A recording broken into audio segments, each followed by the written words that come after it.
let G be a locally compact group, and A inside G positive harmonic,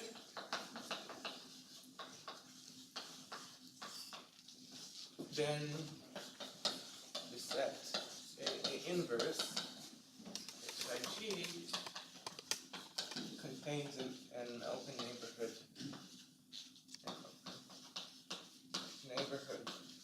of the identity. So the main tool that will give us this result is the tool of convolution. So let's define.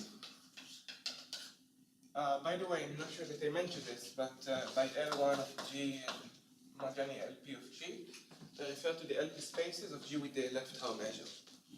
Okay? So let us take two functions, f and h in L1 of G. I define a function of convolution h at the point x by taking the integral over G fy h y inverse x at the y. Okay. So why is this well defined? Well, if you integrate once again, or put absolute value before, you can use Fubini to show that for almost every x, this integral exists. Okay? So, you mean the harm measure? yes. The harm measure. This is, I think, at least in this part, the only measure I'm going to talk about. Okay? By the way, maybe why is this interesting in some sense? Maybe it's some geometry. I have these two functions, f and h, and what I basically do is that I look at g cross g as a function here, and what I do is that in some sense I operate the group action first. G, which gives me, well, it's not commutative in any sense, but I get something here, which is the convolution. So maybe another thing which seems interesting comes from probability, and it is in some sense not equivalent, but connected. That if I have x and y, two random variables on R, with density functions fx and f of y, then I can look at this random variable, which will also have density, which would be the convolution. Okay. This is just for maybe motivation to look at this, but nothing more. Okay, some properties then. Maybe I should make this out before. Properties. So, one is that if f and h have compact support, then the support of the convolution is contained in the support. That's clear, right? In order for this integral to be non-zero anywhere, we have some demand on x.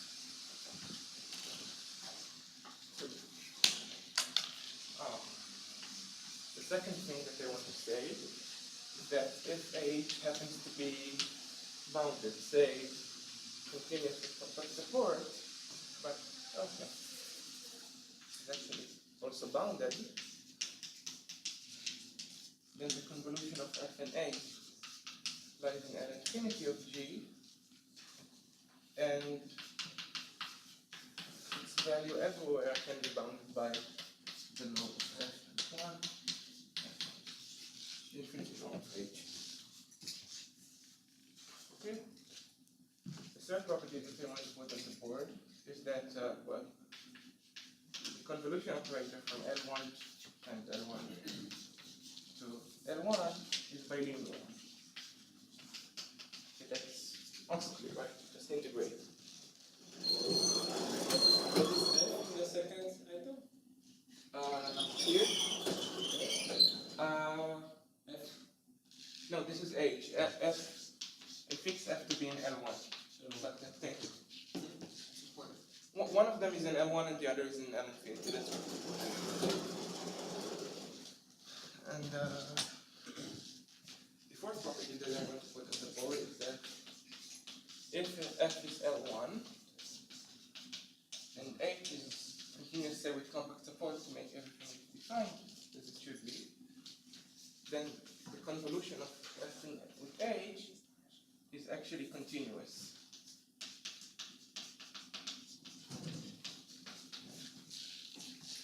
And even more, which is basically what we really need, that F is in L1 intersection L infinity, and that H is in L1, then the convolution is continuous. So let's see why should this be true. As I said, 1 and 3 are pretty clear. As for 2, maybe I should just refer to the definition here. If we look at the absolute value of this, I can put it inside, and then I bound H by its absolute value. The supremacy of that, its absolute value, that's all. Now, for 4, let's start maybe with 4. What I'm going to do, and I'll write it. I use something that is, I assume that you do know for G equals R, but it's true in general, that the space of continuous functions with compact support is density L1. Okay? So, assume for starters, that assume that F is also a CCG. Then the function taking a pair xy to f of y, h of y inverse x, is continuous in both variables. So if I integrate with respect to y, I get a continuous function of x. Right? So the convolution of f with h, maybe f is a bad name, let's call it phi, I'm sorry, is continuous. But now let me take the sequence phi n, implying CCG infinity, so that phi n converges to our original f, so only to be in L1 in the L1 sense. Okay? What I'll show is that when convoluting with h, I get a sequence of these functions which are continuous, which converts to this function uniformly. So it must be continuous, this function. So maybe let's say, why is this true? By bilinearity. We have this. And now we use part 2 to get that this is bounded by set 1 and of h. This is constant, this goes to 0, so everything goes to 0 in the end. And indeed, and the uniform converges, I seek for. And well, the proof of 5 is basically the same. Now that we know we can exchange one of the functions for if I take continuous, we know that I get continuous, and we saw how to get L1 at continuous is continuous. So we now do the same for the other arguments. And you do need, if the other one will be L infinity, basically to make this estimate here. Okay? Any questions so far?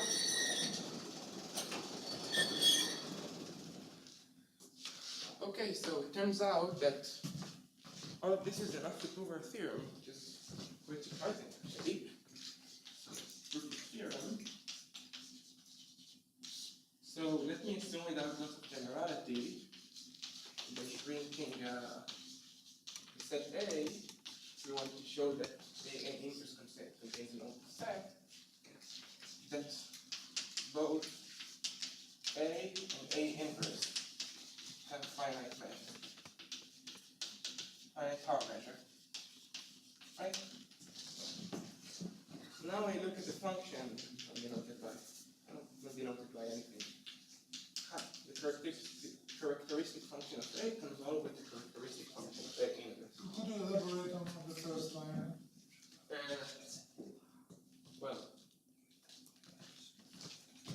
have my set A, which might be of infinite measure, but I now shrink it. I take some subset of it, which is a finite but positive measure, and I prove this theorem for this A. Yeah, but you can ensure that the H is finite measure. Why should A inverse still have positive measure? That's my drop. Well, this is actually a good question, but why can you assume that?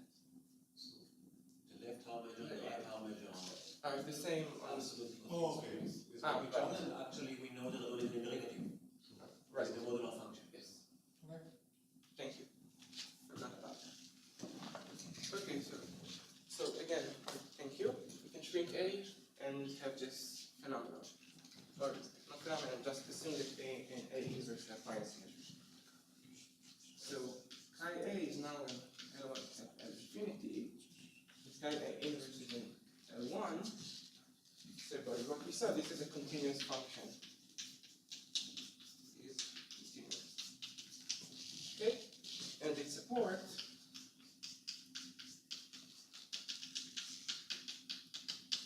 is contained in the part of the support, which is just A inverse. Okay? So now what I'm going to do is just calculate the value of this function at one specific point, which will be the identity. This will be positive, and then continuity will give us what we want. Maybe let's compute convolution. T is, by definition, the integral I A y I A inverse y inverse d dy. D goes away. Y inverse is in A inverse if and only if y is in A. So we get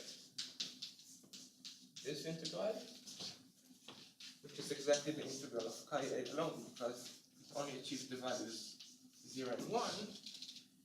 And this is just the measure, left arm measure of A, which is positive, right? So by continuity exists an open neighborhood U of E such that this function is positive on U, which means U lies in the support of this function, which is inside A. So we found an open neighborhood, identity neighborhood, which is contained in A and the inverse. Okay. So, any questions about this part, this proof, ideas, remarks? Okay. Okay, so now we're going to talk about something else, which is some examples in Ergodic theory. Okay, Ergodic theory. So first, let me give an example that I'm sure some of you at least know, which is of the Bernoulli shift.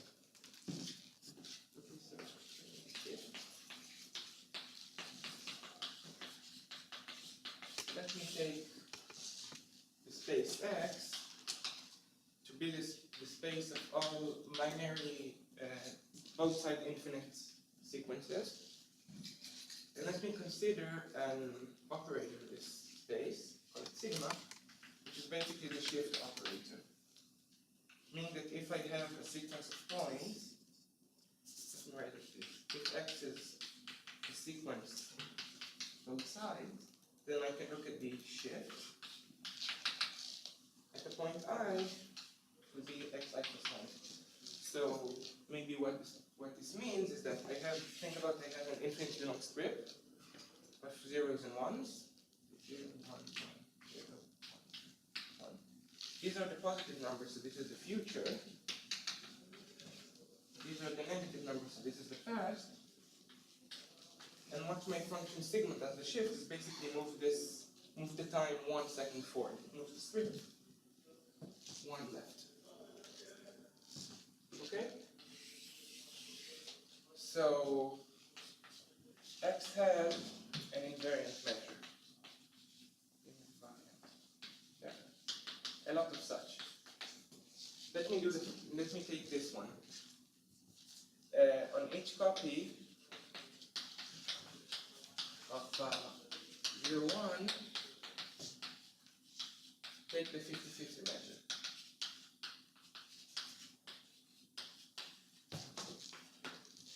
Okay?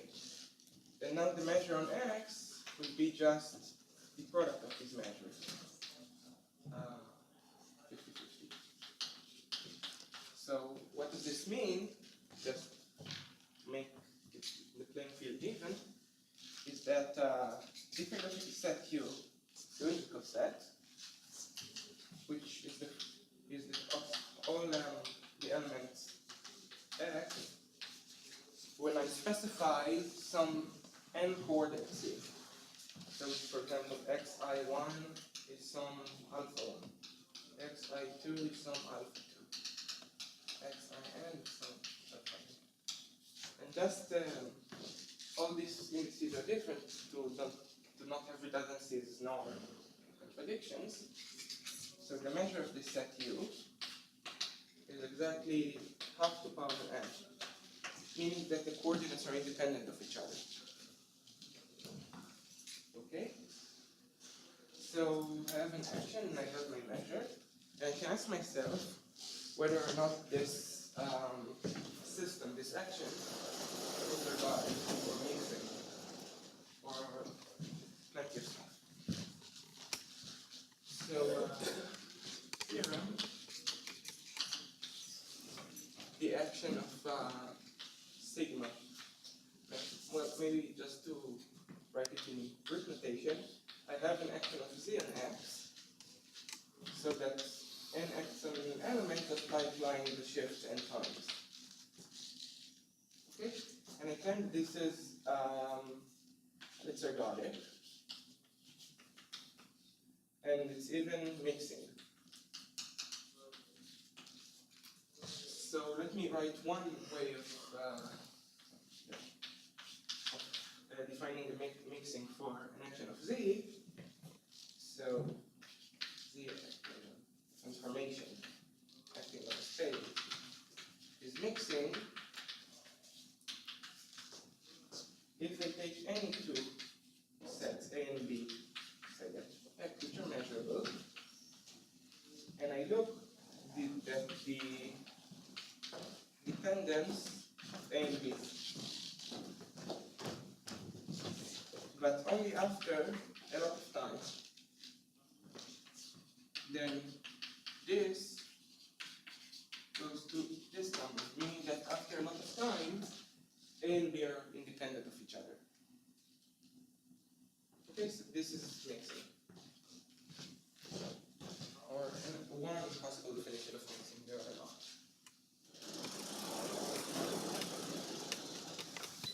Okay. So let us see why is this action mixing. Why is this mixing apply ergodicity? This is easy. I'll leave it right there and talk about. Let's do this first. So suppose that A inside X. Suppose we already know mixing. A inside X is invariant. Okay? Let me plug B equals to A. So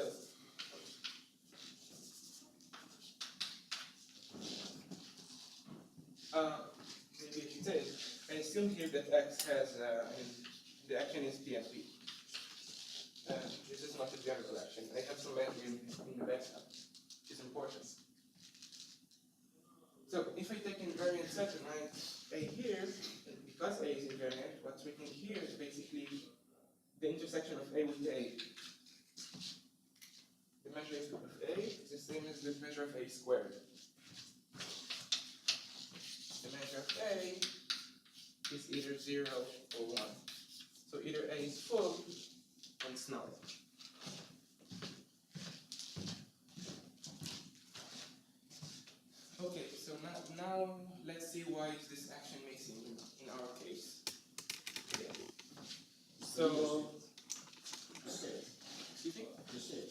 shift, yes, the shift. Why is the shift mixing? This is what I'm going to do. So, step 1, A and B are of the form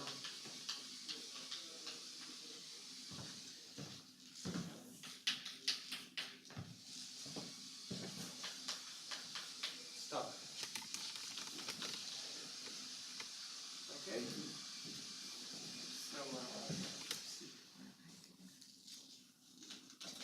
So what am I going to do?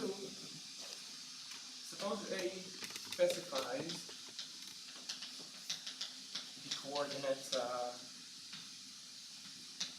I1, I2, up to some IN, and that B specifies the coordinate J1 to some JK. Okay. If I now shift the time forward, the specified coordinates go back in time. They should have stationary position. So if I, for starters, go -1, then this will be I1 minus 1, I2 minus 1, IN minus 1. And if I now apply, the shift n times, then n is the bad name, n.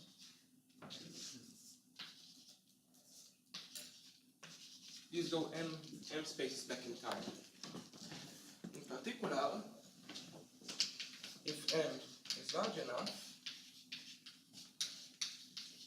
these are disjoint, these indices set.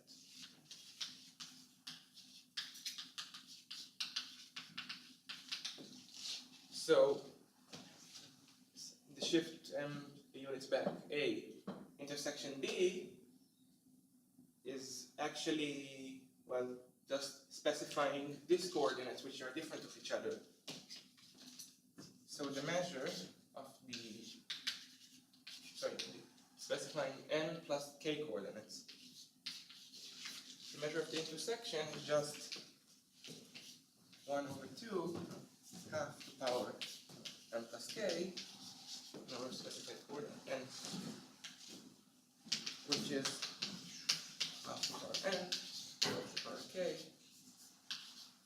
which is the product of the measure of A and B. If m is large enough, so in particular we have this in the limit. Okay? Now we need to go through unions of such, finite unions of such. But that's kind of easy.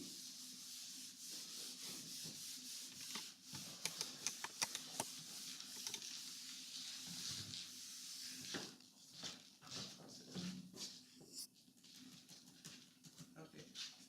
So, well, maybe I just say that out loud.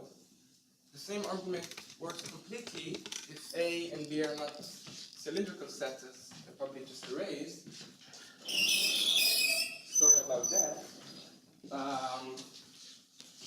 But actually unions of such. What matters for this argument is just that A and B do something non-trivial only on finitely many coordinates. Okay? Now for general sets, you just approximate them using sets which are unions of such cylindrical sets. And that's it. Okay? So let me put this here. So I should be mixing. So here's an exercise for you. Repeat this for x which is not 0, 1 to power z. It's some general measure space power z. Okay? Showed mixing, specifically Ergodic, and this is one strange way to show that the action of the shift on, say, omega to the z is metrically Ergodic. The reason being that the action on the square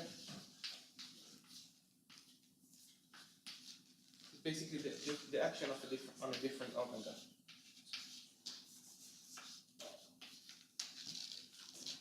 Okay, so this is ergodic and the action of this is ergodic. This is a very stupid way to show this because we already have mixing and we are PMP. Okay, so we saw an example of being mixing and being metrically ergodic. So let's maybe now show an example, a space or an metrically ergodic action which is not mixing. Okay. So why don't we start a different forward?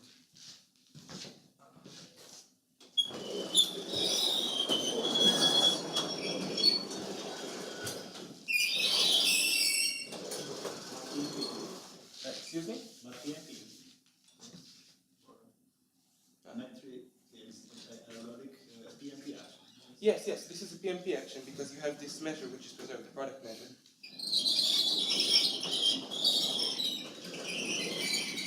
Ah, wait, I see what you're saying. In this new example, you have not yet written. Yeah, I have not written. Well, if you're metrically ergodic and you're PMP, then you know that you're doubly ergodic. And for actions of SLN, for example, it doesn't matter. If you're doubly ergodic, then you're mixing. All powers are mixing. So I'm going to show an example for SLN, which is not PMP, which is metrically ergodic, but not mixing. Wait, so what does mixing mean if it's not PMP? Well, you can define for general, not for only actions of Z, that G acting on X is mixing if the actions of G and all powers are ergodic. Okay, this is one possible definition. There are plenty.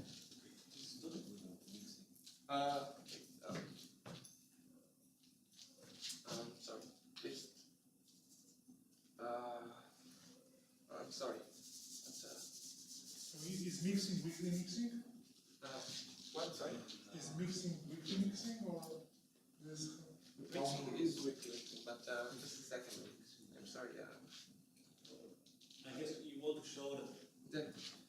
This I want to show maybe if written it correctly, but what I want to show that there exists and so that this is not ergodic. Okay, so maybe I stated it wrong, but this is what I want to show. Okay, which is what we said in class. I'm sorry. Yeah. But when you say mixing, you mean vanishing of provision. Yes, this is one possible definition of such. But mixing is an adjective that we use only for PMP action. Yes. That's what I was asking about. Yes. Okay. Thanks. But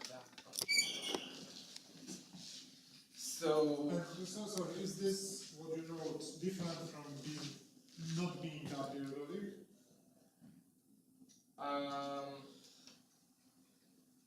well, we will see an example now of okay, an action. We'll now see an action for D, which is SL2R. That will be projectively 9, and the action of G on S cos X, it will be ergodic. Okay? But the action of G on X to the power of 4 will not be ergodic. What about 3? Exercise.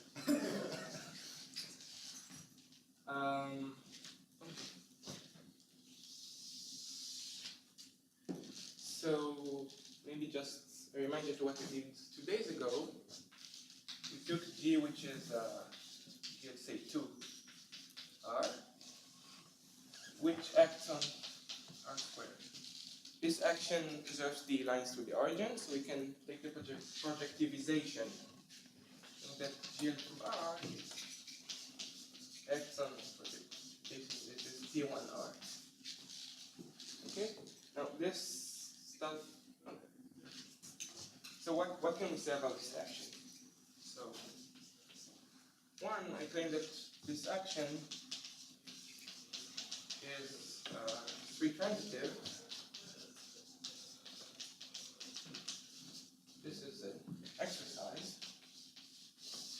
basically the same way that we proved 2 days ago that the action of SL2 is 2 transitive. Okay, so in some sense, take one degree of freedom, so you get 1 less degree of stuff. But you should solve this, not anyway. So, second thing that I want to say, consider the action, well, the scalars here act trivially, right? They just, if they multiply by scalar here, they do nothing here. So we can look at the action of PGL2. R acting on R, and this has no kernel. Meaning that no element but the identity acts trivially,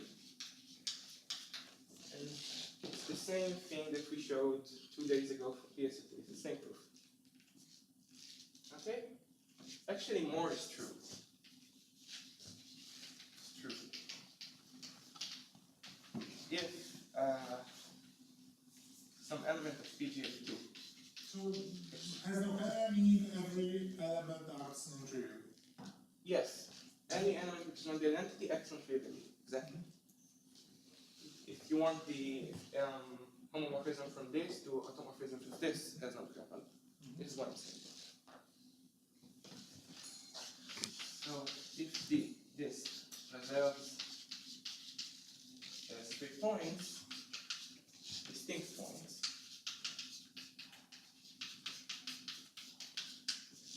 then G is the identity. Okay? Let me write on this board.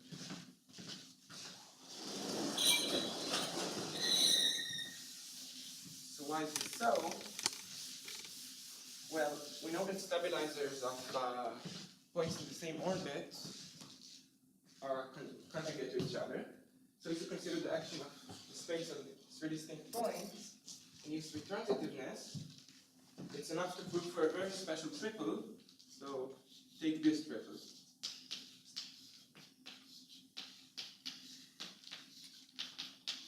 Okay, when I write rectangle brackets, I mean the equivalence class of the vector. Okay, so if this is true, then G must be of the form something, something, something, 0. Right? Because it sends this 1, 0 to some multiple of it. And I look at 0, 1, and it's still the same, you get that this must be 0. But now the action, 1, 1, same with AD. But G fixes 1, 1, so A must be equal to D. Meaning A is scalar, so when you go to PGL, it's the identity element. Okay, may I comment on this? Yeah, sure. Because there's geometric picture. He told you 2 things, right? The action is 3 transitive, and the stabilizer of any triple is trivial. Right? So those two sentences translate into saying that the space of distinct triples is G, right? There is transitive action of trivial stabilizers. Okay? So the task is to take an element of G and relate it to some triple and vice versa. Okay? So what is this P1? This P1 is just a boundary of hyperbolic space. Okay? And this hyperbolic space is G mod K. Okay? So G itself could be thought as unit tangent model. Okay? So every element is some unit vector tangent to the point of hyperbolas. And then you could do 2 things. You can shut a geodesic from this point, and you can shot another geodesic perpendicular to it. And this defines for you 3 points. One, the right one, and the left one. And you could think how to do reverse procedure. If you have 3 points, you draw a geodesic, and then you find unique perpendicular one to get the vector. What is K? K is just the maximal compact, the rotations.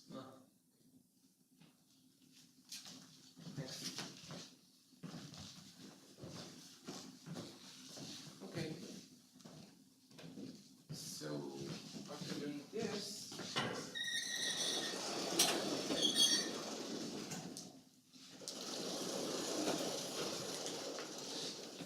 I'm going to look at. Okay, so maybe I should ask first, how does these matrices act on Q and R? So if we take a matrix A, B, C, D, and look at something of the form 1x, I can always normalize to this form unless I got stuck with this one. Then this is just matrix multiplication. Ax plus b, bx plus b, the matrix transformation. This is, and this still needs to be clarified if the quotient, if the denominator here is infinite, or that if x is infinity. And I just say that if x is 1, 0, which we identify as infinity, then the vector x. Then the action of this matrix at infinity is either A over C or infinity, depending if it's 0 or not. So you can, but you want to plug x equals infinity here, and it turns out to be correct. And if Cx plus D, this example, is 0, then the matrix acting on the vector is infinity. It's this vector. Okay. So because we have this simply transitive action on triples, we can define the following. Let us take 4 distinct points. Space.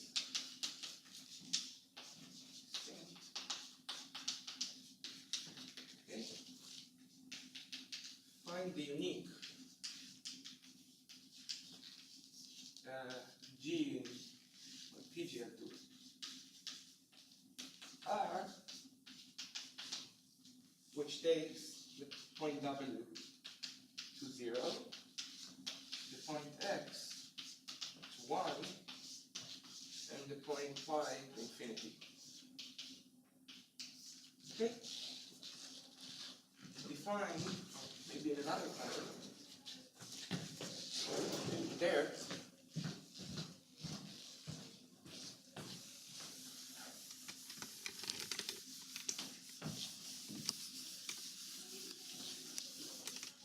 find the cross ratio, this is the term, of the points W, X, Y, Z, which I'll denote for short just without CR,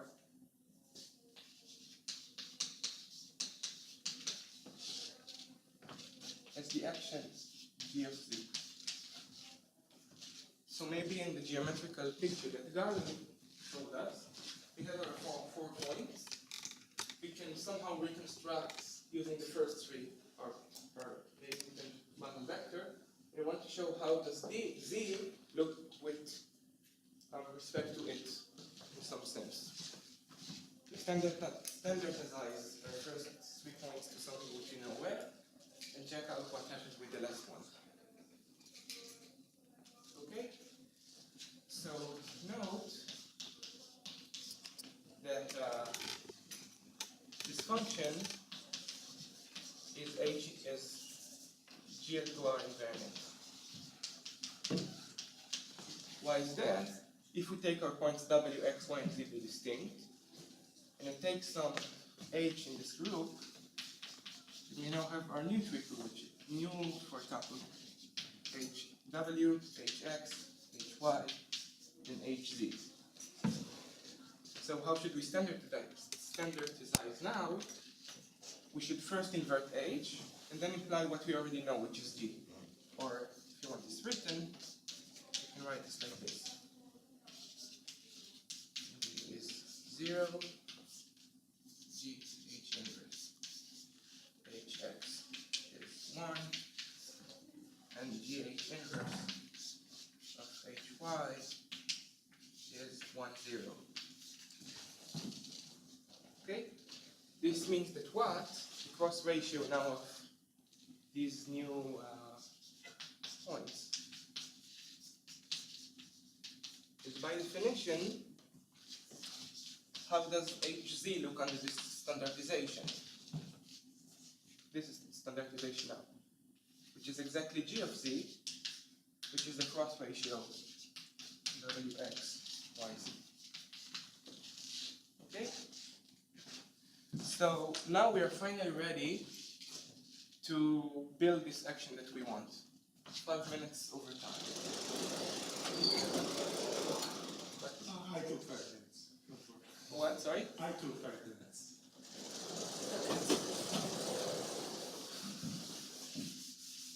But still, I want to do this if you don't mind before the tutorial is finished. Okay, so take G now to be SL2R, which acts on this projective line just by restricting the action, which shall be denoted by X. Okay? Then note that this is, the action of SL2R on this is transitive, and the stabilizer of the point, denoted by P, is exactly this group of matrices, A non-zero, B R, which we already talked about the first day, and we explain why there is no SL2R invariant measure on this. So this is very far in some sense from being a PMP action. Okay? Consider the action of G on x to the power 4. Then we have our cross ratio, which is, well, it's defined on not all x to the power 4, but only on 4 tuples of distinct points. But to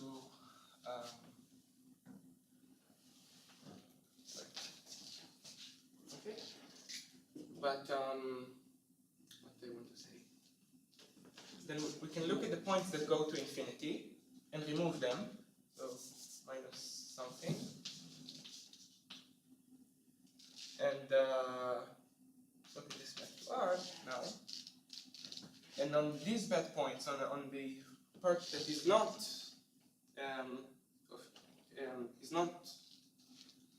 four tuples of distinct points, we just take the value 0, 1, whatever. It's a full measure. Yes, yes, okay. It's good to, maybe to say that. What is the map? It's CR, this is the, yes, exactly. CR, yes. So we have our, it's defined on full measure set, and it is an invariant function to R. So this is not ergodic. And it's measurable, of course. So, well, G is metrically ergodic because it's the action of SL2R on a constant space, and Q is non-compliant, and sorry, P is non-compliant. So what Uri showed us in the lecture gives that this is a metrically ergodic action. And you can actually show the So, wait, okay. Oh, the action on X is metrical. Yes, the action of X is metrically ergodic. Yeah. Yes. At the x squared, the action is still metrically ergodic, but on its own square it is not. So this is a good example of something which is metrically ergodic, but not that ergodic. Okay. So it's even better in some sense. But maybe an exercise for you. But this is just to finish up this hour. is that show directly, if you wish, that the action of G on the square is ergodic. So it's, But this is easy, but, yes, there are many ways to see this. but it's also metrical. Yes, it's even metrically ergodic. It is essentially transitive, it's not compact, stabilized. Yeah, Okay, so yeah, so you need to show that it's essentially transitive, basically. So we know that the action of G on x times x we saw already on Tuesday. That this is two transitive, so there are two orbits to this action: the diagonal and everything off it. So to show that it is essentially transitive, we basically need to show that the measure of the diagonal is 0. There are many ways to do this. For example, you can argue by dimension in G. Try it. Any questions? Remarks? Complaints? Wait, I got confused. So if you would like to, because there is no measure, right? On There is on measure where? class. On geometry there is a measure class, Okay. yes. And it's null with respect to this measure class. Okay. So thanks and see you tomorrow for the last tutorial of the week.